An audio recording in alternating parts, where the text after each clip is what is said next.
அதே மாதிரி நம்ம குடிக்கிற தண்ணி இருக்கு இல்லையா, அந்த தண்ணியில் இருக்கக்கூடிய அந்த சத்தை பிரிச்சு ரத்தத்துக்குள்ளையும் கழிவை பிரிச்சு சிறுநீர் பைக்கும் அனுப்புறது தான் இந்த சிறுநீரகத்தோடைய முக்கியமான வேலை. சிறுநீர் கழிக்கும் போது நுரையா வர்றது. ஸோ இதுதான் மிகப்பெரிய கம்ப்ளைண்ட். புரதம் வெளியேறதுங்கிறது வேற ஒண்ணுமே இல்லை, சதை அழுகி வெளியே வர்றது தான். சர்க்கரை வந்து உங்களுக்கு ரொம்ப அதிகப்படியான பாதிப்புகள் இருந்தாலும் நீங்க யூரின் போகும்போது உங்களுக்கு நுரையா போகுது அப்படின்னா கண்டிப்பா அங்க ஏதோ ஒரு சிக்கல் நடக்குது அப்படின்னு அர்த்தம். இவர்களுக்கு சிறுநீரகம் செயலிழப்புக்கான மருந்து வந்து தனியா கொடுக்கணும், அதுக்கான மருத்துவம் வேற. புரோட்டீன் லீக்கேஜ் நிக்குது அப்படின்னா, புரோட்டீன் லீக்கேஜ் இருக்குன்னா அதுக்கான மருத்துவம் வேற. சரியான மருத்துவம் கொடுத்தோம் அப்படின்னா இந்த புரோட்டீன் லீக்கேஜை 15 to 20 டேஸ்க்குள்ள நிறுத்திடலாம்.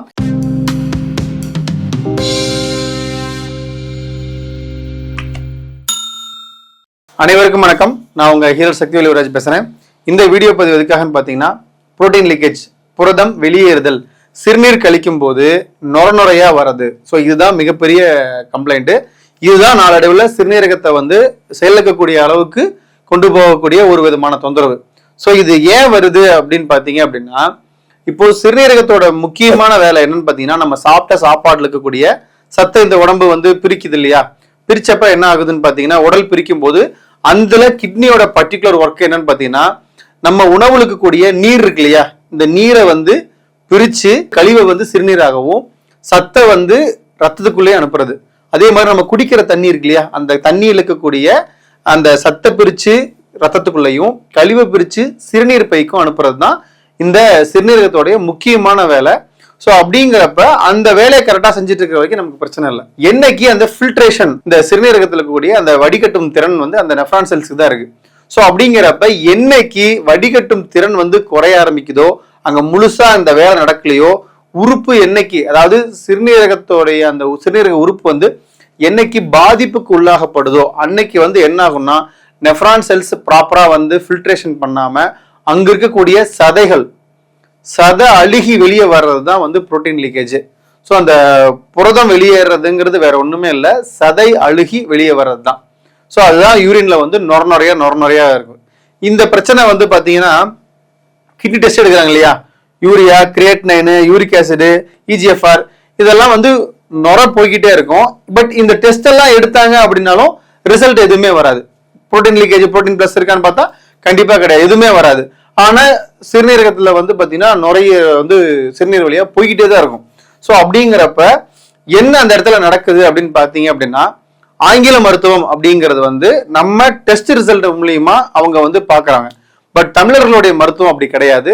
நம்ம ஒரு மனிதருடைய உணர்வு எந்த அளவில் இருக்கு, அவங்களுடைய உடல் எந்த அளவுக்கு பாதிக்கப்படுது, மன ரீதியாகவும் உணர்வு ரீதியாகவும் எந்த அளவுக்கு பாதிக்கப்படுறாங்கிறதையும் பார்க்கறதா நம்மளுடைய சித்த மருத்துவம் அப்படிங்கிறது. ஸோ இரண்டுமே வெவ்வேறு. இதை வச்சுக்கிட்டு நீங்க அதை கம்பேர் பண்ணக்கூடாது, அதை பார்த்துட்டு இந்த பக்கம் நீங்க பண்ணக்கூடாது. ஸோ ரெண்டுமே வெவ்வேறு விதமான கொள்கைகளும் வெவ்வேறு விதமான டயக்னோஸ்டிக் மெத்தடும் இருக்கு.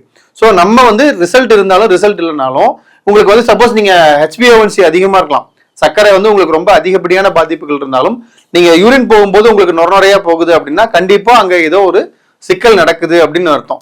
ஸோ பை சிம்டம்ஸுக்கு நம்ம வந்து கரெக்டான மருத்துவம் எடுத்தோம் அப்படின்னா கண்டிப்பா அதுக்கு 100% வந்து இது நம்ம வந்து கண்டிப்பா குணப்படுத்தலாம். இதுக்கு உணவு கட்டுப்பாடு கம்பல்சரி அவசியம். குறிப்பா வந்து புரோட்டீன் சார்ந்த உணவுகள் தொடவே கூடாது.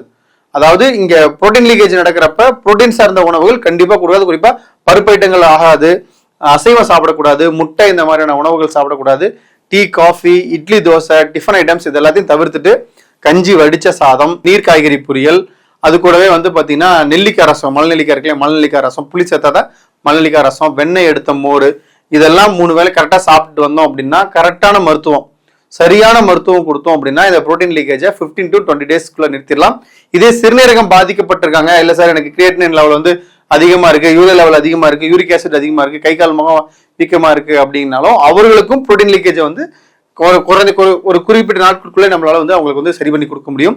ஸோ இது மாதிரியான தரமான மருத்துவம், அதாவது எங்களுக்கு வந்து பாத்தீங்க அப்படின்னா இந்த புரோட்டீன் லீக்கேஜ் அப்படிங்கிற இந்த ஒரு விஷயத்த வந்து பாத்தீங்க அப்படின்னா எங்க பகலவன் ஹெல்த் சென்டர் வந்து பாத்தீங்கன்னா திருச்செங்கோடு மற்றும் சென்னை 2 இடத்துல இருக்கு. இதுல வந்து மருத்துவம் எடுத்துக்கிறவங்களுக்கு சீக்கிரத்திலே வந்து பாத்தீங்கன்னா புரோட்டீன் லீக்கேஜை நிறுத்துறதுக்கான தரமான சரியான மருந்துகள் நாங்கள் கொடுக்குறோம் வித் கேரண்டி ரிசல்ட்டோட. குறிப்பா வந்து யூரியா லெவல் அதிகமா இருக்கு, யூரிக் ஆசிட் லெவல் அதிகமா இருக்கு, கிரியேட்டின் லெவல் அதிகமா இருக்கு அப்படின்னா இவர்களுக்கு சிறுநீரகம் செயலிழப்புக்கான மருந்து வந்து தனியா கொடுக்கணும், அதுக்கான மருத்துவம் வேற. புரோட்டீன் லீக்கேஜ் நிக்குது அப்படின்னா, புரோட்டீன் லீக்கேஜ் இருக்குன்னா அதுக்கான மருத்துவம் வேற. ஸோ உங்களுக்கு எது உங்களுக்கு தேவைப்படுதோ நீங்க ப்ராப்பரா எங்க கிளினிக்ல இருக்கக்கூடிய டாக்டர்ஸை கன்சல்ட் பண்ணிட்டு, பிஎஸ்எம்எஸ் டாக்டர்ஸ் இருக்காங்க இல்லையா, அவங்கள கன்சல்ட் பண்ணிட்டு உங்களுக்கு வேணுங்கிற மருத்துவத்தை நீங்க வித் கேரண்டி ரிசல்ட் கொடுக்கக்கூடிய மருந்துகளை நீங்க வந்து வாங்கிக்கலாம், பயன்படுத்திக்கலாம். ஸோ நீங்க எங்க கான்டாக்ட் பண்ணணும் அப்படின்னு நினைக்கிறீங்க அப்படின்னா, டிஸ்பிளே இருக்கக்கூடிய வாட்ஸ்அப் நம்பருக்கு எங்களுக்கு வாட்ஸ்அப் பண்ணுங்க. உங்க ரிப்போர்ட்ஸ் எதாவது இருந்தால் சென்ட் பண்ணுங்க. பார்த்துட்டு ஆன்லைன் கன்சல்ட் பண்ணி வாங்கிக்கிறதா இருந்தாலும் வாங்கிக்கலாம், இல்லை நேரில் வந்து வாங்கிக்கிற மாதிரி இருந்தாலும் வாங்கிக்கலாம். நீங்க வந்து சப்போஸ் எனக்கு வெளிநாடுகளுக்கு மருந்துகள் வேணும் அப்படின்னாலும் நீங்க தாராளமா நீங்க எங்களை கான்டாக்ட் பண்ணி நீங்க வாங்கிக்கலாம். மேலும் இது மாதிரியான மருத்துவம் சார்ந்த தகவல்களுக்கு நம்ம யோகம் சேனலை நீங்க சப்ஸ்கிரைப் பண்ணுங்க. நன்றி, வணக்கம்.